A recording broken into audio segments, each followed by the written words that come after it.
Sri Sultan Hamengkubuwono IX adalah anak ke-9 dari Sri Sultan Hamengkubuwono VIII dengan istri kelimanya Raden Ajeng Kustilah atau Kanjeng Alit. Ia lahir pada masa pemerintahan Belanda di Ngayogyakarta Hadiningrat atau sekarang dikenal Yogyakarta pada 12 April 1912 dengan nama Bendoro Raden Mas Dorojatun Dingasem. Tepat tanggal 2 Oktober 1988 malam, gubernur terlama yang menjabat di Indonesia selama 43 tahun dan Raja Kesultanan Yogyakarta terlama selama 48 tahun ini menghembuskan nafas terakhirnya di George Washington University Medical Center, Amerika. Nilai berorientasi pelayanan. Pada awal Yogyakarta diduduki oleh Jepang, Sri Sultan Hamengkubuwono IX selalu aktif memberikan pesan publik agar tidak terjadi kepanikan di masyarakat. Kemudian beliau bersama Patih Danurejo mengunjungi secara langsung daerah kekuasaannya untuk memastikan rakyatnya tetap tenang dan tidak terganggu oleh keadaan perang. Nilai akuntabel tercermin dari tindakan Sri Sultan Hamengkubuwono IX. Yang pertama, pada masa pra-kemerdekaan untuk menekan arus pengiriman Romusha di luar daerah, Sri Sultan mengadakan pembangunan selokan Mataram di Yogyakarta. Yang kedua, ketika Yogyakarta diserang dan diduduki, para pemimpin ditahan dan diasingkan ke Bangka, Sri Sultan tetap berada di keraton sebagai pengayom masyarakat dan penjaga kedaulatan Indonesia. Yang ketiga, salah satu hasil dari konferensi Meja Bundar adalah penyerahan kedaulatan Republik Indonesia oleh Belanda.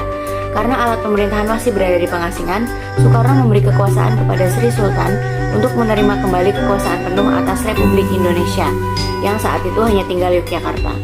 Tugas tersebut dilaksanakan dengan penuh kewibawaan oleh Sri Sultan, dan Sri Sultan memerintahkan kepada masyarakat untuk tetap di rumah selama proses penarikan pasukan. Penarikan pasukan Belanda berjalan dengan damai. Dan yang keempat, Sri Sultan penjabat sebagai Menteri Koordinator Bidang Ekonomi dan Perindustrian di tengah krisis ekonomi. Beliau berhasil memenangkan kepercayaan investor untuk menanamkan modal ke Indonesia, sehingga secara perlahan ekonomi mulai membaik, lapangan kerja mulai tersedia dan inflasi melambat. Sri Sultan Hamengkubuwono IX telah berhasil melakukan tugasnya dengan kualitas yang terbaik. Hal ini dibuktikan dengan berbagai posisi dan jabatan penting yang sempat diemban, baik sebagai menteri, kepala Badan Pemeriksa Keuangan, bahkan puncaknya beliau pernah menjabat sebagai Wakil Presiden RI yang kedua. Selain itu, atas kontribusi dan juga perannya dalam perkembangan pramuka, beliau pernah mendapatkan penghargaan tertinggi dan satu-satunya dari Organisasi Pendidikan dan Kepanduan Dunia yang membuatnya disebut sebagai Bapak Pramuka. Bagi seorang Raja Jawa, banyak yang memandang Sri Sultan Hamengkubuwono IX sebagai sosok terbesar pada zaman itu. Sri Sultan merefleksikan diri sebagai seorang pemimpin yang bersahaja, berdedikasi, dan sederhana. Selain itu, Sri Sultan juga dikenal akan raja yang harmonis dengan masyarakatnya. Terbukti hingga saat ini, warga Yogyakarta mengenang beliau sebagai sosok seorang raja yang dekat dengan rakyatnya. Nilai sikap loyal yang tercermin dari Sri Sultan Hamengkubuwono IX ialah pada saat awal kemerdekaan Republik Indonesia mengalami perekonomian yang sangat buruk. Pada saat keterpurukan tersebut, beliau menghibahkan 6 juta gulden kepada pemerintahan Indonesia untuk menjalankan roda pemerintahan. Bapak Pramuka Indonesia tersebut begitu peduli dan rela mengorbankan harta miliknya demi kelangsungan hidup Indonesia. Nilai adaptif tercermin dalam tindakan Sri Sultan Hamengkubuwono IX.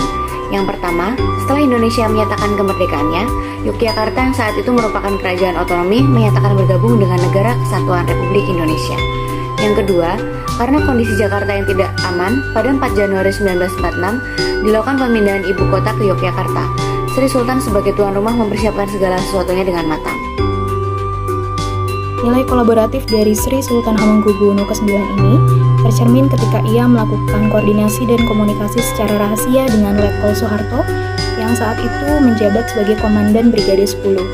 Koordinasi ini merupakan langkah awal terbentuknya kerjasama yang sinergis antara Sri Sultan, Letkol Soeharto, dan juga pasukan TNI terkait kesiapan pelaksanaan serangan umum 1 Maret 1949.